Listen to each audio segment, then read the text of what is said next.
Something you might hear me say more than once in this video is no notes. Of course, I do have notes, but they're all positive ones, so that's what no notes mean. Night 2 of WrestleMania 42 was looked on paper at least like it had the better card, and you know what? They delivered. Welcome to Silo Voice Wrestling on YouTube and the Silo Voice Wrestling podcast, wherever you get your podcasts. I'm Jason C. McLean, and this is my review of WrestleMania 42 Night 2 Sunday.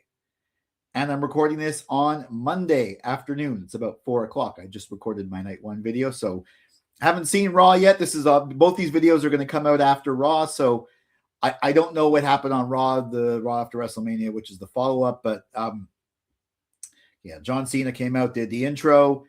They're a little feel-good, rah-rah kind of thing. But let's get right into it with the first match. The Beast Brock Lesnar with Paul Heyman in his corner versus the ruler Oba Femi. Okay. A+, no notes. Now, I'm going to go a little bit into details. This is exactly what the match needed to be. They didn't overthink it. They didn't think of throwing in a swerve. It was short. It was damn sweet. It was like, I mean, yes, Brock Lesnar, they had the face-off, the big man face-off after Paul Heyman did the introduction to Brock Lesnar, which we expected. It might actually end up being the last time he got to do that. But he had the two big men face-off, some back and forth, some like obviously equal strength, and then Brock gets some offense in. Oba gets some offense in. Brock is outside of the ring.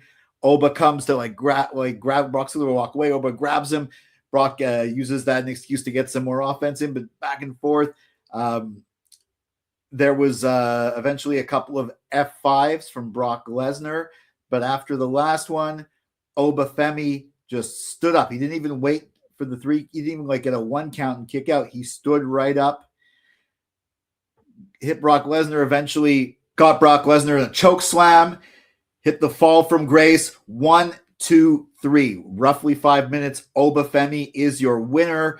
Massive rocket ship attached to his back. He obviously did his celebration. Brock Lesnar was just lying there. After Oba left, Lesnar got up, and everyone was thinking, he was the big favor from Gunther, from Paul Heyman to Gunther is going to be, he wants to have Brock Lesnar's retirement match at SummerSlam, which is in Minnesota, which is where Lesnar's from, even though he lives in Saskatchewan. But no, we had Brock get up slowly, takes off his gloves, takes off his boots, clear symbolism, places them in the ring. As far as we know, Brock Lesnar retired. Oba Femi on his very first WrestleMania, only after being on the main roster for a few months, not only defeated the Beast Brock Lesnar, but retired him. That is how you put someone over. That is how you pass the torch. This was a passing the torch moment. And especially with the surprise Brock retirement, Oba Femi's got the rocket ship trapped to him. This is how you pass the torch. This is how you put someone over on your way out. This was absolutely perfect. Again, aside from praise, no notes. A+. And a hell of a way to kick off WrestleMania 42 Night 2. Next up for the Intercontinental Championship, the champion Penta defends against Javon Evans, Rusev, the legend, Rey Mysterio, Dragon Lee, and Jade McDonagh in a ladder match. This was wild, exciting. There were some nasty bumps. McDonagh hit a Spanish fly onto a ladder. There was at one point, one of my favorite spots, Penta threw Rey Mysterio into Rusev, and Rusev landed on a ladder outside of the ring. Like, wow. And Rusev managed to somehow we're like, okay, Rusev's done. But no, he gets back up to make a save at one point. There was a Penta hit a Canadian destroyer onto McDonagh on the small little ladder bridge they had there. It was, I mean, there was a lot of back and forth, a lot of Javon Evans, of course, got his bit where he basically does the OG cutter, flying through the air off to the ladder to pull Rusev off, and eventually at the very end there was a lot of like false finishes, but Penta retained. Now, one thing I liked about this ladder match is there were a lot of these crazy bumps, but they were all well executed. And at no point did you see someone slowly climbing the ladder to indicate someone was about to come and pull them off. No, the timing was right. The execution was absolutely brilliant, absolutely A+. The in-ring work A+. The crowd was wild. The only thing I'd maybe knock a few points off is the story. I mean, there wasn't really a story. Kate, fine, it didn't really need a story. It was just a wild match, and that was perfect. But you know what? Overall, I guess because of the lack of story, I'm going to give it an A, but it was still a really fun match and an excellent match to follow up the first one. Then a one-on-one match for the United States Championship. The champion Sami Zayn defended against challenger Trick Williams. Sami Zayn's entrance was typical Sami Zayn. There were some diehards cheering for him. I noticed a couple of times the champion actually came in first, which is I guess it's just the bigger star comes in second. I don't know. Sami Zayn came in. We had then when Trick Williams came in with Lil Yachty, hyping him up. But he had it looked like, I thought it was a graphic, but no, he had this sort of this long train extending from his famous white coat. Really cool over the top entrance. The match itself, I mean, the storytelling in this, there was great story building up to it, but the real storytelling here was Sami Zayn's turning heel. He was working more as a heel. He was getting vicious outside. It wasn't cheating or anything, but he was getting really vicious outside the ring. I think knocking Trick into the steps. He attacked Lil Yachty, who, I mean, he shouldn't be interfering, but still, he knocked him down and then he just went and attacked him. And eventually Trick Williams, and it almost looked like there was the attacking Lil Yachty, distracting Trick. It looked like Trick had sort of slipped up and fell in for it, and Sami took advantage with the haluva and looked like he was going to win 1, 2, 3, but nope. No, I thought he was going to win right there. It was a false finish event, but eventually, and I thought Trick was going to win at a certain point too, but then eventually Trick did win. There were false finishes and they had the shot of Sami looking sort of dejected at the end, rethinking his career. It's telling the story of Sami maybe going into it, maybe as a heel now or going into a different thing. The theory is this match was going to be a double turn, which had already happened. The crowd was already behind Trick and not behind and booing Sami, but this match made it clear and it was well executed.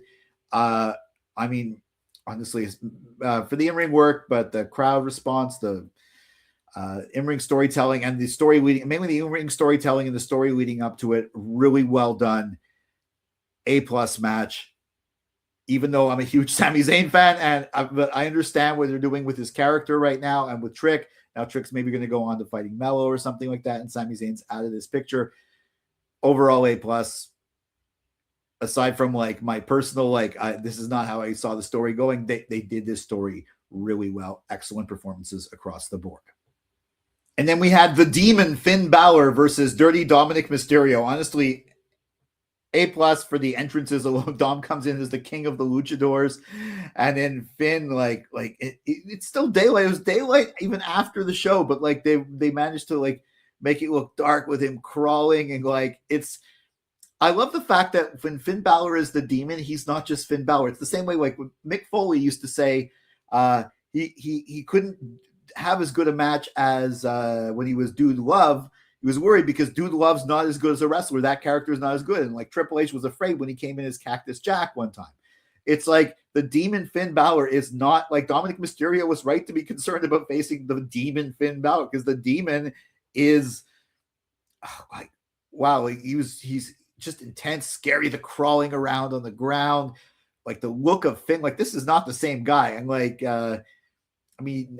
it was made last minute a street fight. I'm glad because they could use weapons and they had the whole table spot. Dom set up a table and he was supposed to be the one going through it, but no, I think Finn went through that one, but there's another table.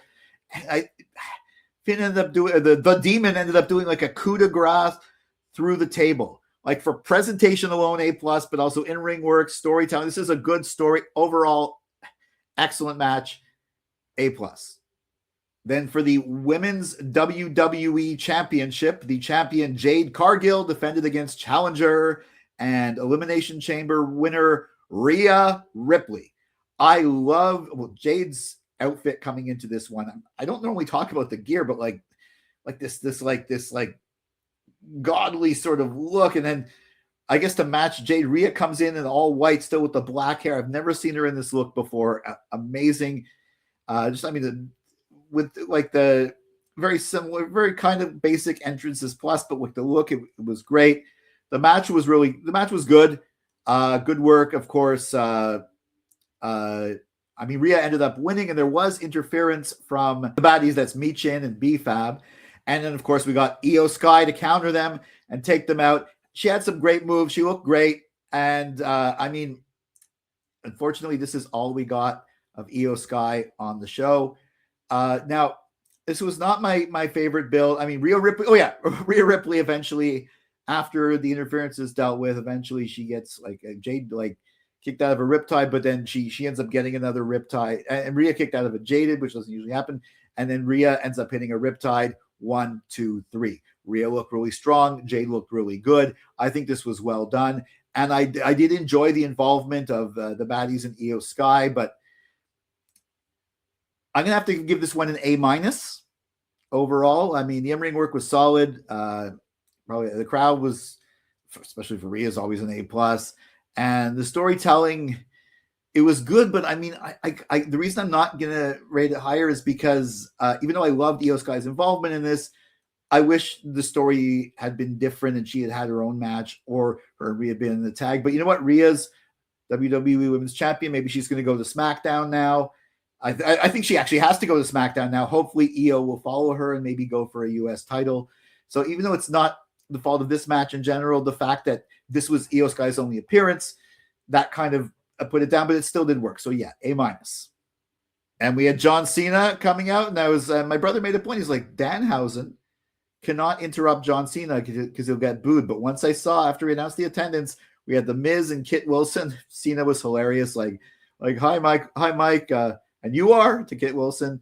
And I was like, okay, great, Danhausen's going to interrupt them. And he came down with in a little car with a bunch of I guess mini Danhausens. Michael Cole called them midgets, but he actually said, before you get mad at me on social media, that's what they asked us to call them.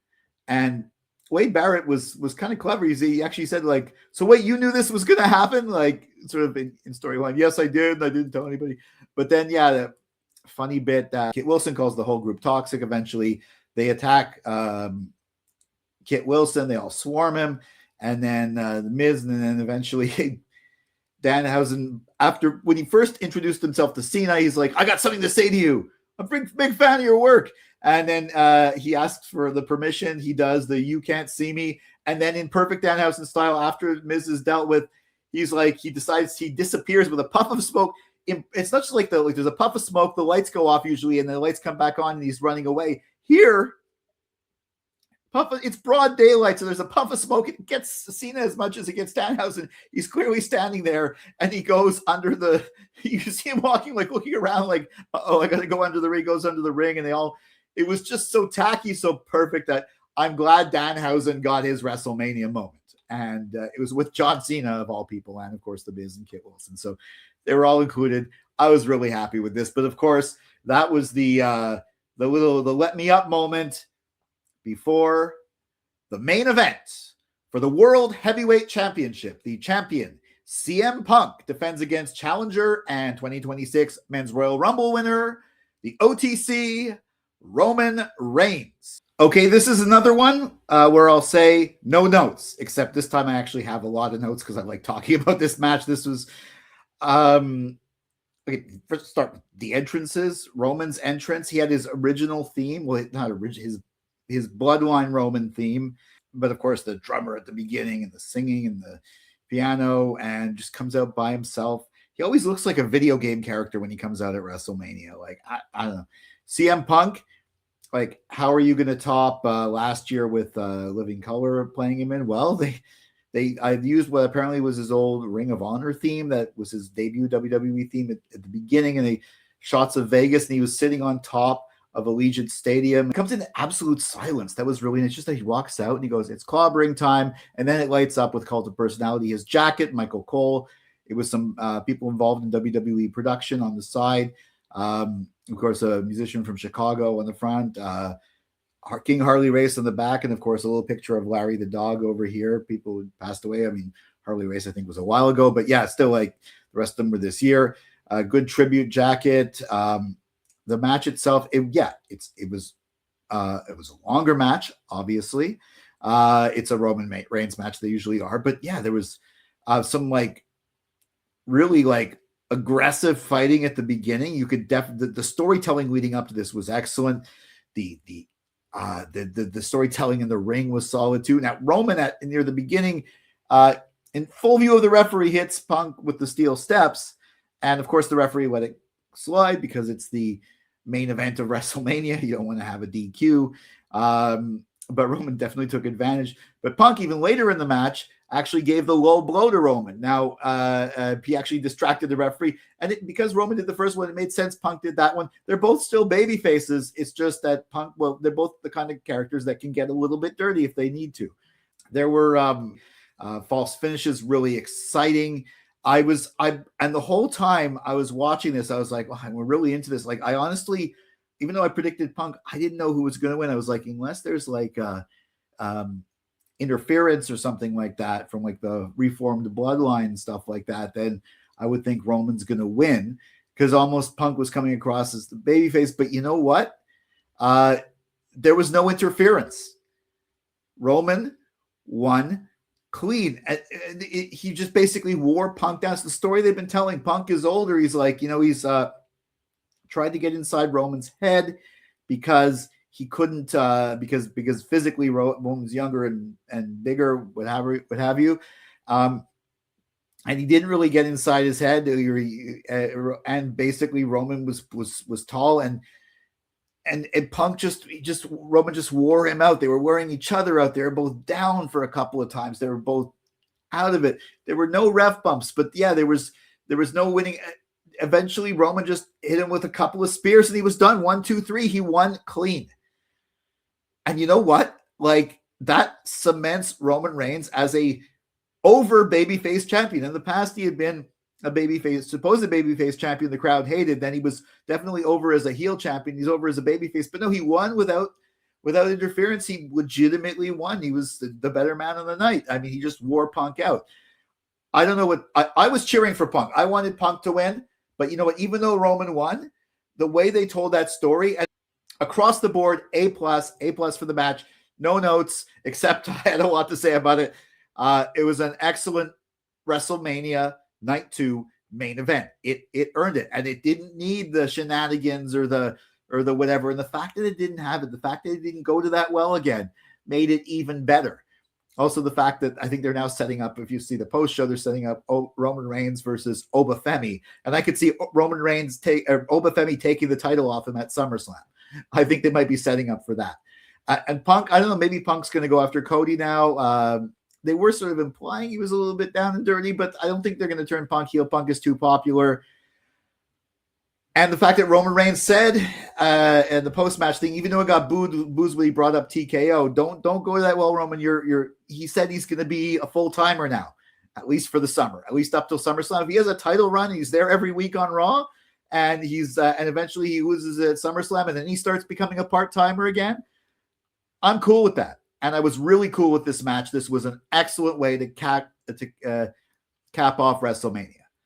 And overall, for WrestleMania 42 Night 2, I'm going to give it an A+ night. Yeah, there was a few things that could have been better in some of the matches. Not every match got in, but overall, start and end, and some of the middle, excellent, really well done. And WrestleMania overall, I guess, I think I gave it like I gave the last one an A-. I'm going to give it maybe an A overall, with heavy emphasis on the great stuff in Night 2. Well, that's how I saw WrestleMania 42 Night 2. Do you agree with me? Let me know in the comments. Make sure you like, share, subscribe, and ring that bell for notifications for all my wrestling hot takes, cold takes, simmering takes, wrestling opinion pieces, assorted thoughts on Raw and SmackDown, and WWE Premium Live Event prediction and review videos. I'll be back. This is going to probably take me a while to edit this all and get it out, so I'm not sure if I'm going to review the Raw after WrestleMania, maybe just a few little bits, but I'll be back in the next one. Until then, for Silo Voice Studios in Montreal, I'm Jason C. McLean.